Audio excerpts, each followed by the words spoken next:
Salut les amis, j'espère que vous allez tous très bien. Je suis super contente de vous retrouver aujourd'hui dans ce nouvel épisode, non pas toute seule, car je vais rejoindre mon amie Vinciana Ferré pour justement vous faire une petite discussion autour du partenariat et de la compétition avec nos amis les chevaux. Donc comment allier performance avec le temps passé avec eux, le temps de qualité passé avec eux. C'est ce qu'on va voir dans ce tout nouvel épisode. Et bien évidemment, je vous mets tous les réseaux sociaux de Vinciana dans ma barre d'infos, alors n'hésitez surtout pas à aller la suivre et bonne écoute. Je t'en prie, présente-toi. Ok, alors moi je m'appelle Vinciana, je vis dans un ranch dans le sud de la France, où on fait du mountain trail principalement. Donc du coup, je performe en mountain trail et à côté, on aime bien toucher à tout et être un peu polyvalent. Du coup, j'ai 2 chevaux. Le premier, il s'appelle Macho, il a 15 ans. J'ai eu à ses 4 ans, donc ça fait plus de 10 ans que je l'ai. Quand je l'ai eu, c'est un peu lui qui nous a mis dans tout ce qui est le horsemanship et tout ça. Parce que quand je l'ai eu, je pense que la première fois que je l'ai essayé, il était shooté. Et après, quand il est arrivé chez nous, il m'attaquait dans le pré. C'était un peu compliqué à gérer. Donc c'est un peu lui qui nous a mis sur cette route. Et aujourd'hui, c'est mon meilleur poteau, quoi.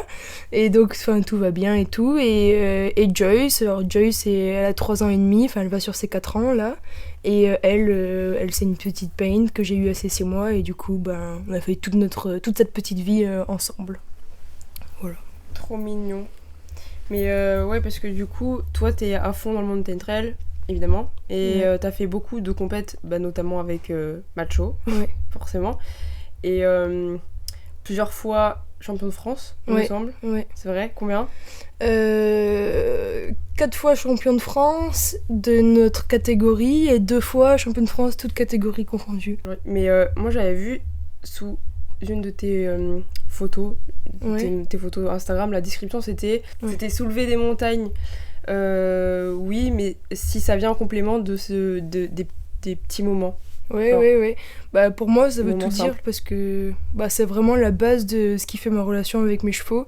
Ça veut dire que, ok, on fait des compétitions, ok, on réussit et tout, mais si on réussit, c'est parce qu'on a tous ces moments qu'on travaille au final peu, mais que le peu où on travaille bien, et tu sais, c'est toujours avoir le focus et leur concentration, et après, c'est l'expression travailler peu, récompenser beaucoup, c'est exactement ça, et donc oui, c'est ça, c'est atteindre des sommets, oui, mais pour moi, c'est pas le plus important. Comme on dit, c'est pas l'arrivée, mais le chemin qui est le plus important. Du coup, concrètement, qu'est-ce que toi tu fais tous les jours, par exemple, avec eux pour entretenir un peu votre relation, en fait, tout simplement? Franchement, par exemple, tu vois, des fois, je sais même pas si je vais monter ou pas. On va prendre l'exemple type avec Macho, parce que Joyce, c'est un peu différent. Elle est en tout début de son débourrage, on y va tranquillou. Par exemple, je sais pas, Macho, je vais le prendre et je vais me dire, ok, aujourd'hui, j'ai envie de bosser avec lui. Mais j'ai envie que, tu vois, quand même, ça reste cool et que ce soit pas trop contraignant. Je dis pas, il y a des fois où on fait des séances où c'est par exemple, là, il y a quelques temps, on avait un peu de problème pour qu'il parte juste à une main.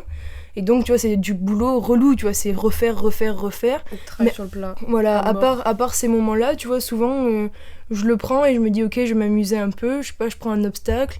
Et souvent, c'est en montagne, du coup, je le prends à pied et je m'amuse un peu et je vois comment ça évolue. Par exemple, je vais lui faire en reculer, puis après, je vais lui faire tourner sur l'obstacle. Et puis, je me dis, ok, il est trop cool, donc je vais lui enlever la longe. Et puis, je vais faire pareil une fois en liberté, et puis il le fait, hop, je le ramène. Alors, s'il faut, j'avais prévu de le monter.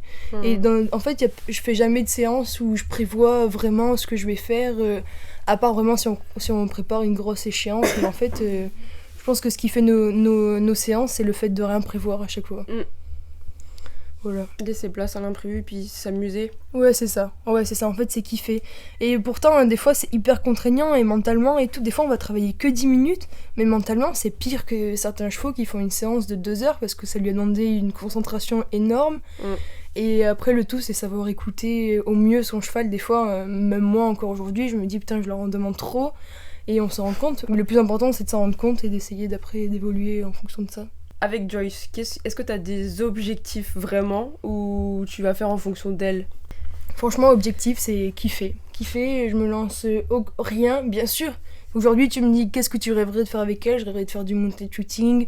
Je rêverais qu'elle m'amène partout, qu'on fasse de tout, qu'on fasse du trail, qu'on teste toutes les disciplines, qu'on fasse du bétail. Mais au fond, en fait, je me prends pas la tête. Par exemple, là, je l'ai monté pour la première fois en fin octobre, début novembre. Depuis, on a fait, je sais pas, 15 séances. Et en 15 séances, je l'ai jamais fait galoper. Par exemple, avec elle, je me prends pas la tête, je fais que du pas. Aujourd'hui, je sens qu'elle a besoin, tu vois, rien qu'au pas, d'apprendre à s'aider, d'apprendre à déplacer ses épaules, ses postérieurs et tout, avant de passer même à trotter ou quoi. Et du coup, je m'en fous, je prends le temps. Et puis ça fait 20 séances qu'on bosse, 20 séances qu'on fait les mêmes choses, mais 20 séances qu'on les fait en 10 minutes. Et au final, je conserve son mental et ça fait qu'après, je pense que ça l'aidera plus tard. Est-ce que t'as eu genre des grosses remises en question avec Macho? Ah ouais, Oui. énorme. Beaucoup. Énormément. Déjà, quand je l'ai eu, comme je disais, c'est pas une honte, hein, on a tous nos chevaux. On peut faire des trucs de fou avec nos chevaux et que ça n'aille pas toujours. Au début, il m'attaquait, c'était vraiment compliqué. C'était pas mon père qui m'avait aidé et je pense que franchement, ça aurait pu mal finir comme histoire. Et je pense qu'aussi que si on n'avait pas autant persisté, il aurait pu finir entre de mauvaises mains qui n'auraient pas pris le temps comme ça. Mais en fait, Macho, ça a été une perpétuelle remise en question, tout le temps. Et on a eu des phases un peu. Il y a eu les phases où il faisait énormément le con, où il essayait tout le temps de m'envoyer par terre. Bon, après, il n'y arrivait plus parce que je le connais par cœur, mais tout le temps. Puis après, on a eu une phase où on a commencé justement Mountain Trail à réussir. Et je me rendais compte que je rentrais dans un truc où je faisais boulot. Et je lui en demandais toujours plus, sans jamais me rendre compte que, purée, ce qu'il me fait, c'est incroyable. Et pour lui, de où on vient et tout. Et donc un jour, à une finale, là, je me suis rendu compte que ça faisait beaucoup. Et du coup, ça a été le gros changement. Après nos premières années, ça a été là le gros changement où je me suis dit, là, je lui en demande trop. Si je veux continuer, ce qui soit ok avec moi, il faut que je lève le pied sérieusement. Et depuis ça, on a eu un déclic. Et c'est un peu quand Joyce est arrivé aussi dans notre vie. Et donc on a commencé à faire des choses différentes, des choses plus cool. Puis au final, je le fais beaucoup moins bosser, sur des séances beaucoup plus courtes. Et il me donne 1000 fois plus que ce qu'il me donnait avant. Ouais, parce que même, t'as commencé à prendre Joyce vraiment en dextre avec lui, donc en fait ils étaient tout le temps ensemble, et puis lui ça lui donnait un rôle, entre guillemets. Ouais, c'est ça. Mais même ça, tu vois, il fallait que je trouve le juste milieu, parce qu'à un moment donné, je commençais à prendre Joyce en dextre avec lui, mais à un moment donné, tu vois, je sentais que ça le saoulait, parce que ça fait quand même une pression en plus, un cheval en plus. La jument, c'est un bébé, donc elle s'arrête toutes les 2 secondes, elle avait, quand j'ai commencé le dextre, elle avait même pas 1 an. Et du coup, à un moment donné, tu vois, pareil, j'ai senti que je faisais trop. C'était tout le temps, quand j'étais avec lui, elle était là aussi.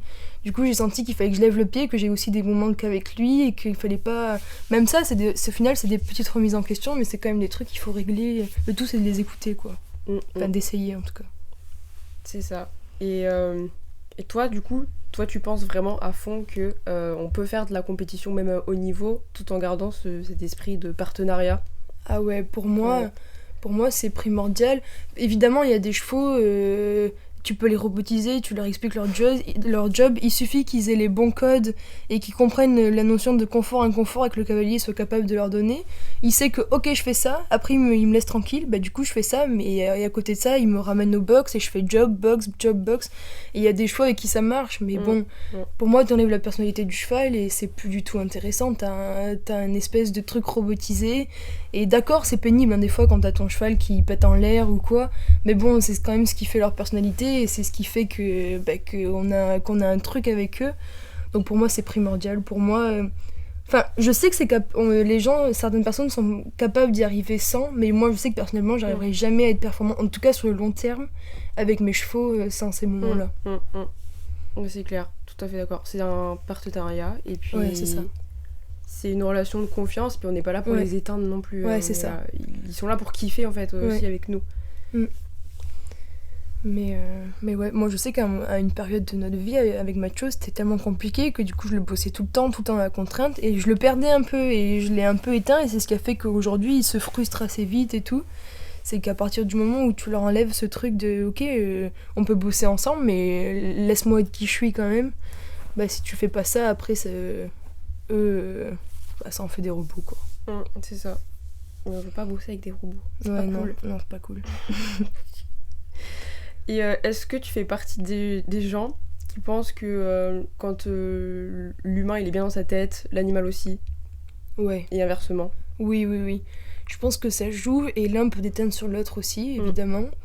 Et c'est souvent l'humain qui déteint sur le cheval, honnêtement, parce que le cheval, ok, on a des trucs qu'on n'est pas capable de savoir chez eux. Des fois, ils peuvent avoir mal à la tête, on le sait pas, donc il est pas bien. On se dit, oh putain, il a décidé de me faire chier aujourd'hui. Pas du tout, il a pas décidé de te faire chier, c'est juste que s'il faut, parce que les chevaux, ils ont, comme nous, ils ont des maux de tête, des trucs comme ça, et c'est juste on n'est pas capable de les déceler, ou même s'il faut, il a mal dormi, il y a plein de trucs qui peuvent être faits, mais c'est à la base, à part ces exceptions-là, c'est surtout nous qui déteignons sur eux, et pour moi, carrément, ça a un impact.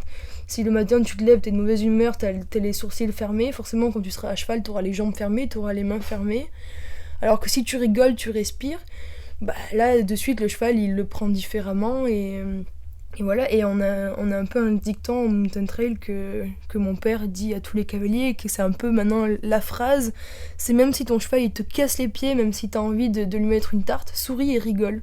Souris et rigole, et rien qu'en souriant, en rigolant, et puis tu peux l'insulter, tu peux dire oh, t'es un connard, mais fais-le en rigolant, et rien que ça aidera au final. Je suis tellement d'accord, Ouais. je suis trop d'accord. Franchement, ça sert à rien de s'énerver. Enfin, tu rentres dans un espèce de cercle vicieux de merde qui te pourrit ta relation, qui te pourrit le moment, et puis vous êtes pas bien tous les deux, et puis ça fait que des braquages. faut la prendre à la cool, et du coup c'est marrant parce que même du coup dans le cadre compète, faut prendre tout à la cool aussi. Ça. Faut prendre tout en mode chill. T'es là pour kiffer, et bon, faut quand même de la préparation mentale et tout. Oui, bien sûr. Mais tiens, justement, est-ce que... Enfin, par exemple, pour préparer une compétition mentalement pour le cheval, comment ça se passe ? Parce que moi, je sais que... Smarty, faut pas mal que je le bosse avant pour le mettre en condition. Mais au moment de la compétition, faut vraiment aussi que je fasse redescendre le stress. Parce que ça se passe assez facilement, mais... Moi, personnellement, ce qui marche le mieux, je suis totalement d'accord avec toi, et après, chaque cheval est différent. Avec Joyce, il faut, ce sera différent, je sais pas. Mais je sais qu'avec Macho, il faut que je sois comme à la maison. Donc ça veut dire, il faut pas que je me force même à être calme, à respirer, sinon il le sent. Tu vois, il y a des chevaux, tu vois, comme tu dis, comme Smarty, qui ont besoin que tu sois ultra calme et que tu respires et tout. Moi, Macho, en fait, il faut que rien ne change. Il faut que je sois à la maison comme au concours, ça veut dire j'y vais, on est là, je peux faire l'idiote avec lui avant 2 secondes, mais on est quand même sérieux, comme quand on travaille, quand on est tous les deux. Et bon, maintenant, je stresse plus trop, à part pour des gros trucs, quand même, à force, tu prends l'habitude, et donc c'est facile à te dire de ne stresser pas. Bien sûr qu'on est tous stressés pour des trucs, et qu'on est les premiers à stresser, hein. Mais franchement, c'est les fois où j'ai le moins stressé que ça s'est mieux passé, au final. Au plus tu vas à la cool, au mieux ça se passe. Et t'as des astuces pour gérer son stress ou pas ?